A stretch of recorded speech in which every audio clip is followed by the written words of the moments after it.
The cold morning light barely touched the runways of eastern England when the engines began to roar. One by one, the B-17 Flying Fortress bombers rolled forward, carrying young men who knew long before the wheels left the ground that the odds were not in their favor. They tightened the straps of their heavy flight suits. They tucked photographs from home into their pockets. And in the dim, frost-filled cabins, silence settled with the weight of a final prayer. By 1943, the skies over Europe had become a place where thousands of American airmen vanished into black smoke and twisted aluminum. Entire formations of World War II bombers disappeared before they even reached their targets. A mission completed meant only one thing: another mission would follow. 25 were required for a man to go home. Most would never reach that number. The 8th Air Force calculated its losses. Commanders debated armor, firepower, escort fighters, anything that might keep more crews alive. But the answers they needed were buried beneath the noise of war, hidden in the bullet-riddled wings of the planes that limped back to base. And then came a quiet mathematician named Abraham Wald, who asked a single question that no one else dared to ask. A question that would save thousands of lives. By early 1943, the air war over Europe had hardened into something relentless. Every dawn, crews of the B-17 Flying Fortress climbed into their aircraft, knowing that German fighters and flak batteries were waiting for them beyond the channel. The briefings were clinical targets, waypoints, altitudes, but the truth was always the same. The 8th Air Force would lose men before noon, and by dusk, more families back home would receive the telegram no parent wanted to see. The missions into Germany demanded precision and courage. Oil refineries, ball-bearing plants, rail yards, each was a piece of the Axis war machine. Hitting them required flying straight and level through storms of metal. The World War II bombers were strong, but the fire that greeted them was stronger still. German fighters slashed through formations in coordinated waves. Anti-aircraft bursts filled the sky with black shrapnel. Crews described it as flying through a thunderstorm made of steel. The cost mounted. October 1943 became a turning point, a week so brutal it earned its own name. Black Week began with heavy losses and ended at Schweinfurt, where dozens of bombers went down in a single afternoon. 60 B-17s were shot from the sky during the second raid alone, and hundreds of airmen never returned.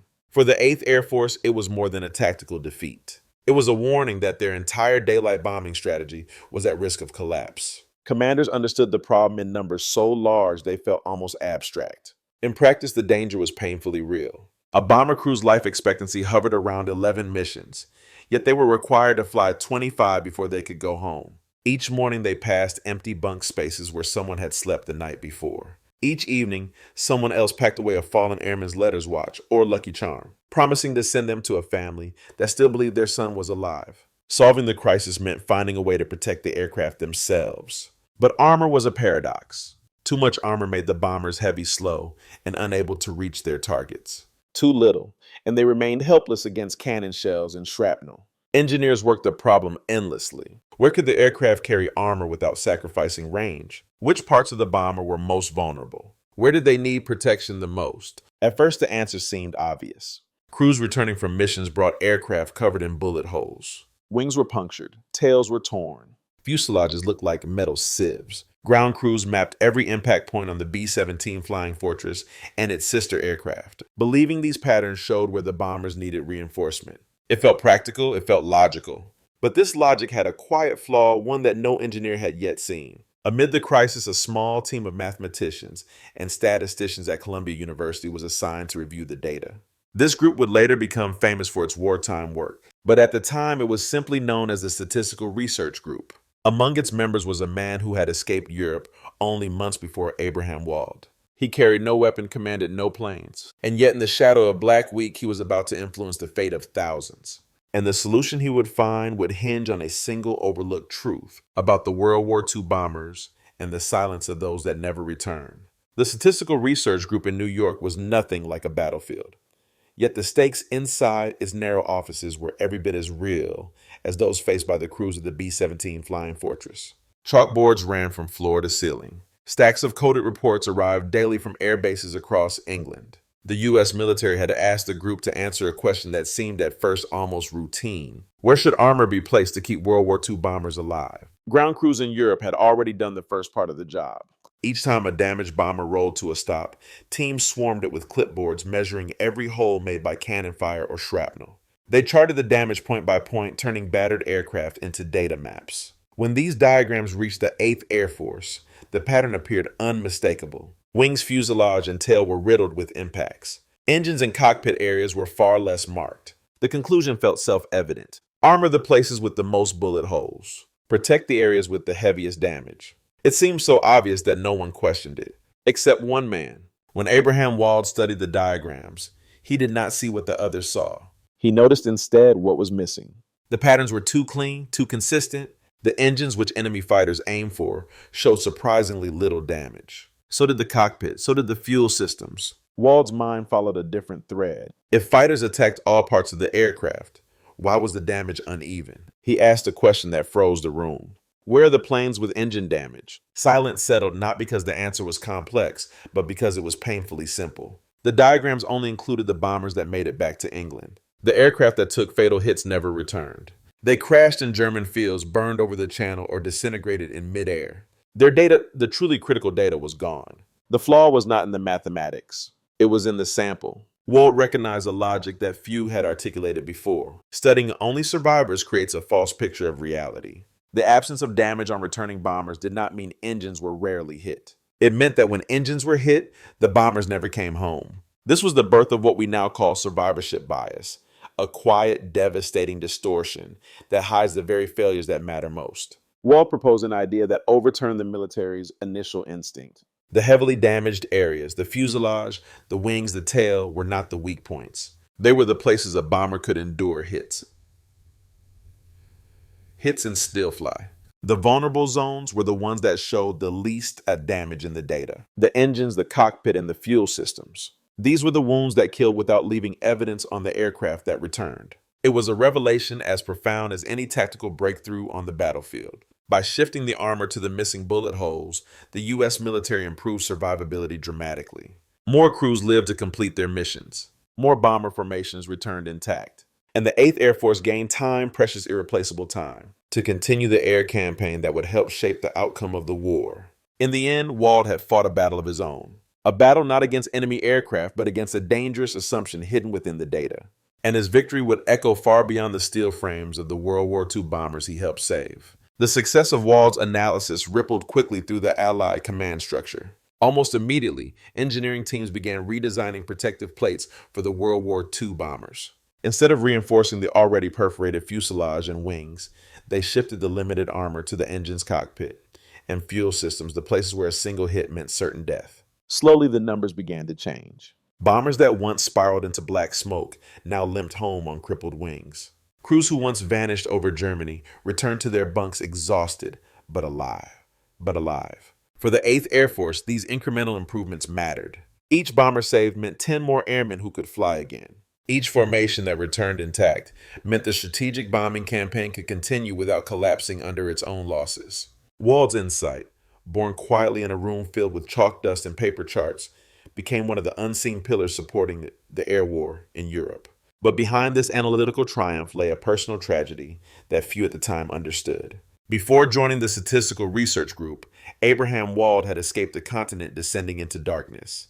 In 1938, after the Nazi annexation of Austria, Wald fled Vienna with little more than a suitcase and the promise of a temporary academic position in America.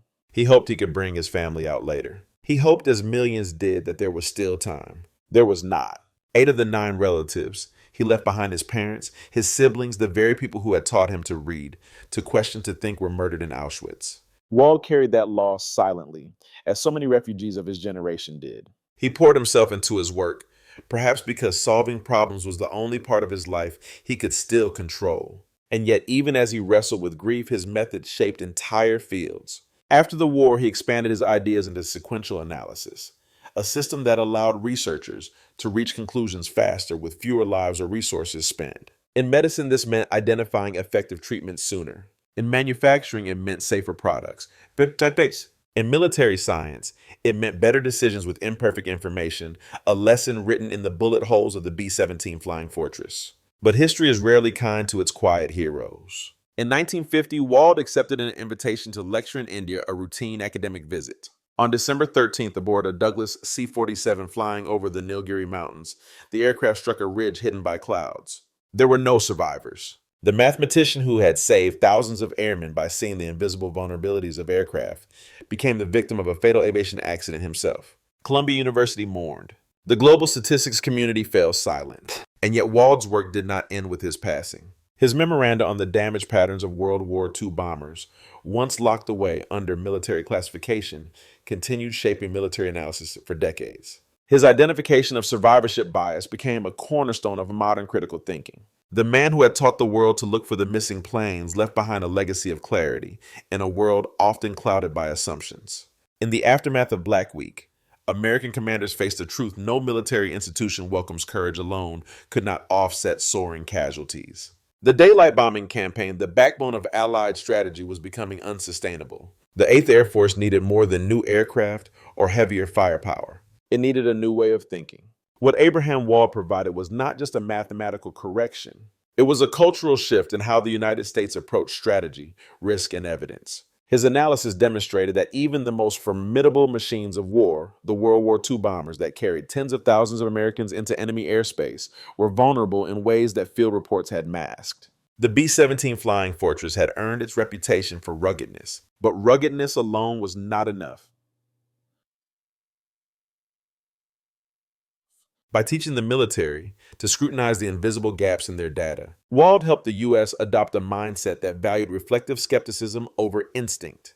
It was an approach that strengthened the American war machine without adding a single gun or engine. This shift extended far beyond wartime operations. Across the Allied command, officers began to ask new questions. What aren't we seeing? Which failures are hidden from us? What assumptions are we mistaking for facts? Long after the war, these questions became central to military education.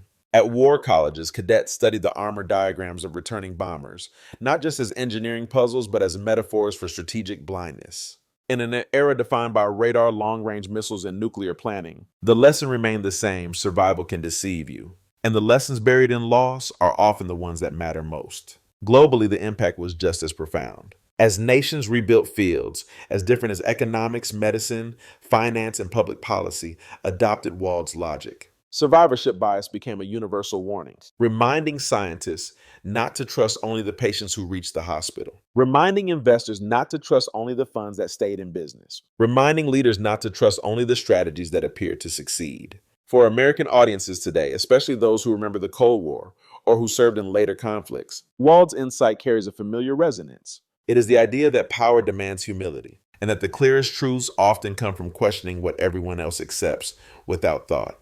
In a world shaped by complex data and shifting threats, the discipline to see what is missing remains as vital as ever. When we look back at the war today, the images that endure are dramatic ones. Squadrons of B-17 flying fortress bombers crossing the channel, the black blossoms of flak rising to meet them, the desperate arcs of crippled aircraft falling toward the earth. But the quieter images matter just as much. A chalkboard in a narrow room at Columbia, a set of diagrams covered in dots, a single question posed by a man who had lost nearly everything, yet still believed that clear thinking could save lives. That man was Abraham Wald, and his legacy stretches far beyond the wings of the World War II bombers he helped protect. He taught us that the truth is not always found in what we can see. Often it lives in these spaces we overlook. The empty bunks, the silent aircraft that never return, the gaps in our data that hide the real cost of survival. His understanding of survivorship bias did more than correct a military mistake. It offered a framework for humility in a world that often celebrates only its victories. For the 8th Air Force, Wald's insight meant something deeply human.